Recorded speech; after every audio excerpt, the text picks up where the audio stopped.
Okay, it's like speed dating, 5 minutes, let's go. All right, well, we are at driving sales, so that's what I'm going to be talking about, is driving sales.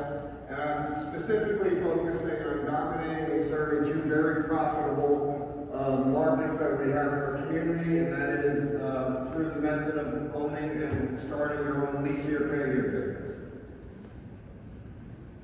Click, let's go. All right, go back one, please. All right, the two communities, the subprime community. Some dealers are very, very comfortable operating in the subprime community. Depend on your state, your franchises that you operate in, but anywhere from 20 to 25% of all consumers have credit scores below 600. Obviously, a very large audience, very profitable. I'm a very hard-working dealer. I try to get 100% maximum out of my employees, and obviously I expect the same of myself. And I always try to focus on what is the best dollar to generate. And I can tell you that I've focused on the subprime community, and recently, in the last 2 years, the Hispanic community, because of the growth of the Hispanic community.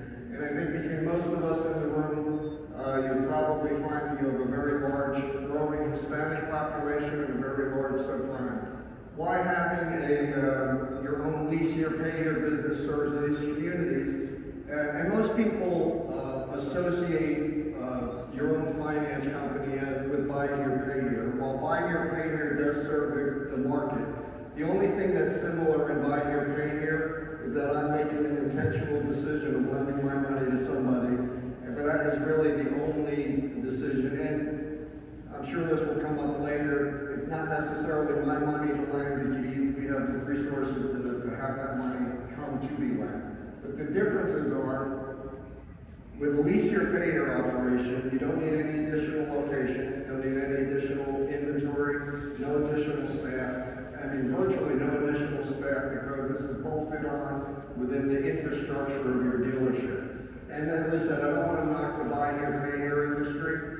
They do serve a purpose, but it's not for me, and it's generally not for most franchise dealers to get into those type of cars, etc. What this does by allowing me to be my own lender, it allows me to open up additional profit opportunities that aren't available. If you're currently in the subprime market, you're generally generating one profit, and obviously I would generate the same single profit at the dealership. These are real numbers. We've been operating almost 2 years under this exact structure. The difference is now I open up the opportunity of being the profitable as the lender. And because we do report to the credit bureaus, we do have a credit improvement coach where the customer's average credit score goes up 160 points. Not only am I selling the car initially, making the profit as the lender, they're coming back as a customer with an improved credit score and with equity, obviously allowing me to either refinance them, the car that they currently have, and actually have a guarantee that goes along with that, or trade them up and out into something nicer, newer, if that's the case. There's additional dealer benefits that will go along with the program, but obviously for most of the people in the room, opening up the other profit opportunities, I think are significant. Doing just 25 of these deals a month will generate over $2.5 million at the dealership. Additionally, with the profit opportunity at the lending company of $1.25 million. Obviously, everyone says, all right, you're lending your money. What's the other side of it? It's the risk. Within the technology that's developed, there's virtually no payments collected at the dealership. It's all electronic. Obviously, we've built in processes of lending to good people with low credit scores versus lending to a bad credit customer. Selection is probably the most important part of the process. We've built the lease structures so that they build equity quickly. As I said, the most important thing that happens during the lease with the customer is that they're building equity and they're building their credit score. You don't need to be a finance expert to realize with high credit score and equity, you're going to be able to get more favorable terms. Obviously, the customer journey is all, I'm creating my own owner base. I'm starting a deal that I may not have been able to make before, improving their credit, improving their lives actually, and bringing them back to my dealerships at a great success rate. There's additional benefits of getting a customer to equity quickly, but since I'm running out of time, I gotta get to the numbers. We've generated 475 leases initially, 65 of those, again, operating almost 22 months. 65 of those were the successful conversions, making almost $13,000 a car, end to end. We've had 27 that's filled out for insurance losses, certain life events, still netting a profit of $5,500. And yes, we've had repossessions. We've had 40 repossessions, but still end to end, the dealership profit was even $1,300 a car, even on the repossessions. And 475 deep subprime deals. Yeah, I think that's a pretty good success rate. I actually have a video I'd love to show, but I can't because of time.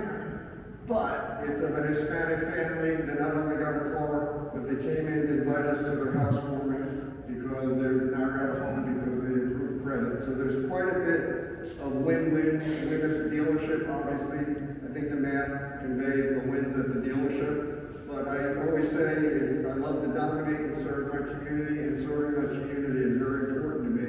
And those are the types of things that happen with a program like this. Awesome. Nice work, Paul. We'll get 3 minutes up and go at it.